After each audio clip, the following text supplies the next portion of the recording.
Hello, how you doing? Welcome back to the channel. Is there a little bit of an injury crisis brewing in England's Six Nations squad? It's early days. We've still got a little under 2 weeks until the tournament kicks off, but there's been some injury updates over the last couple of days. So in this video, I'm just going to look at the England squad, look at what injuries have happened, which players have been called in, and specifically a couple of positions maybe that might be of concern to Steve Borthwick. But if you are new here, do subscribe to the channel. Loads of content coming your way, loads of opinion throughout the Six Nations. I'm going to be at some of the games. Like this video and also drop a comment down below. What do you make of the latest injury news from the England Six Nations squad?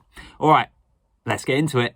So there's been news today and yesterday in terms of injury news for England. Today, I'm recording this on Tuesday, Jamie Blamire and Ollie Lawrence have been called up to England's training squad ahead of the Six Nations. Jamie George was concussed at the weekend in Saracens' game against Edinburgh, so he's dropped out. And Elliot Daly has a hamstring injury as well. So both of those guys from Saracens have pulled out. The other injuries as well, yesterday we saw Courtney Lawes and George McGuigan pulled out of the squad as well. So Dave Ribbons and Tom Dunn were called up in their place. And also I think there's still some concern about Mako Vunipola as well. He's being monitored after that Saracens game. So there's a few different things, particularly in the forwards, for Steve Borthwick to be having to contend with early on in his England tenure, which is always par for the course of having to deal with various injuries and things. Worth saying as well, did a video yesterday where I said I was at the Six Nations launch. I was sat in on the England press conference with Steve Borthwick and Owen Farrell, and the impression I got from Steve Borthwick is all of those guys that have dropped out the squad, they are continuing to monitor. So I don't think it necessarily means that they have been ruled out of the opening game against Scotland just yet. It's obviously not a great sign if they're not able to train, but I think we could potentially see some of them come back in. I actually think Elliot Daly with a hamstring is when you might be, we'll wait for more news from Saracens on that. By the time you've watched this, in fact, we might have more news on that injury. But that's the one that I would say probably sounds the worst. Obviously, Jamie George with concussion, they just have to follow the return to play protocols. And then who knows with Courtney Lawes and George McGuigan as well, how those guys are going to pull through. But Steve Borthwick yesterday said they're getting more scans done and they were going to monitor them. So they may well be involved. We shall have to wait and see. So it doesn't necessarily mean they won't play against Scotland. I want to start it off first of all, though, by focusing on the hooker position.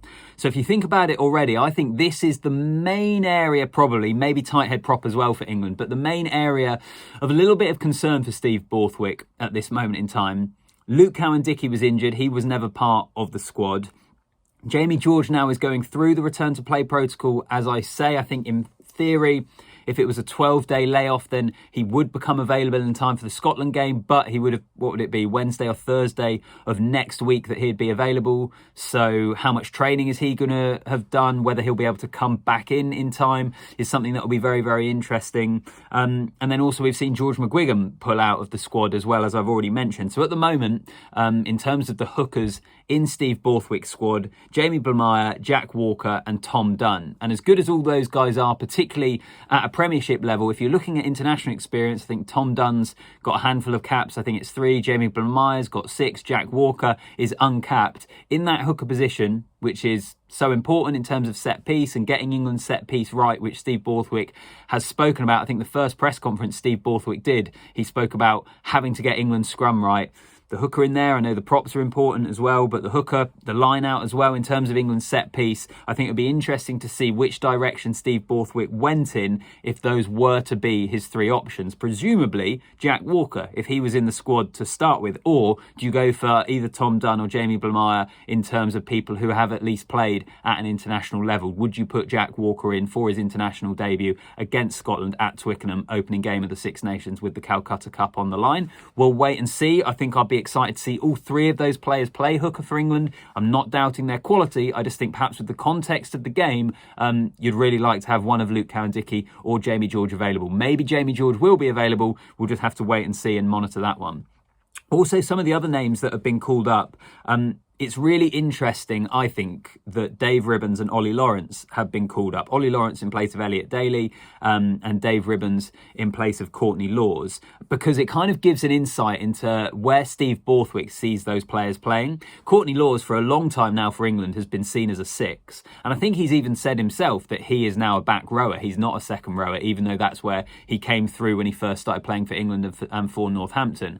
But to lose Courtney Lawes and call up Dave Ribbons as another option in that second row, I think perhaps just gives a little bit of an insight that Steve Borthwick perhaps is seeing Courtney Lawes as more of an option in the second row again, which is something we haven't been used to seeing. And then the same with Elliot Daly. It's such a shame for Daly. It's been a long time, I think, since he was anywhere near this sort of form. Even when he was last in the England squad, I felt like he was in that England team for a little while without necessarily being in particularly good form. He's got himself in good form, been selected, and now got a hamstring injury, hopefully not too serious, but Ollie Lawrence has been called up in his place as a centre. So again, maybe Steve Borthwick sees Elliot Daly as an option for the centre. We know Daly's versatile. He could line up in the back three, seen him on the wing and at fullback a lot for England previously, but maybe Steve Borthwick saw him as a centre and that's why he's called Ollie Lawrence up.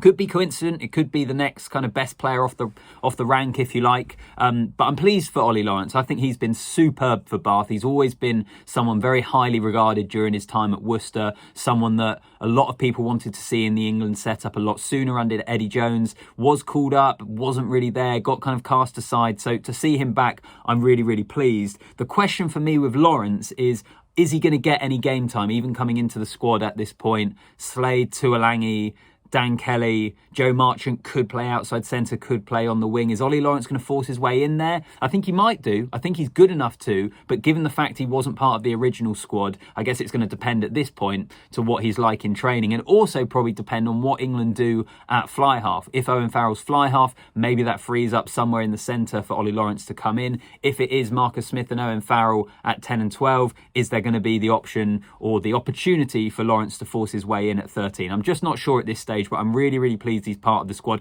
I kind of hope that we get to see him in an England jersey. I'm just not sure whether we will really at this moment in time. The final thing I want to mention across all of this, I'm talking about injuries here and players not available. It's been very evident from Steve Borthwick at his press conference at the Six Nations launch yesterday that injuries are not an excuse. Eddie Jones always used to reference the fact of the amount of injuries that England had. They'd often put a list on their squad list, the players that were unavailable. It was kind of something that often got mentioned. I think Steve Borthwick is moving away from those kind of excuses, and it doesn't matter if they've got injuries. It doesn't matter if he doesn't have his first two hooker options available to him. It's getting on with it and it not being that as an excuse, which I think as a mentality is a really positive thing to see for the England squad. So that's everything from me. Subscribe to the channel. Drop a comment down below. What do you make of these injuries? What do you make of the players that have come in? I think a lot of people will be saying that Ollie Lawrence should have been part of the squad in the first place. So drop a comment down below, like the video, and I'll see you in the next one.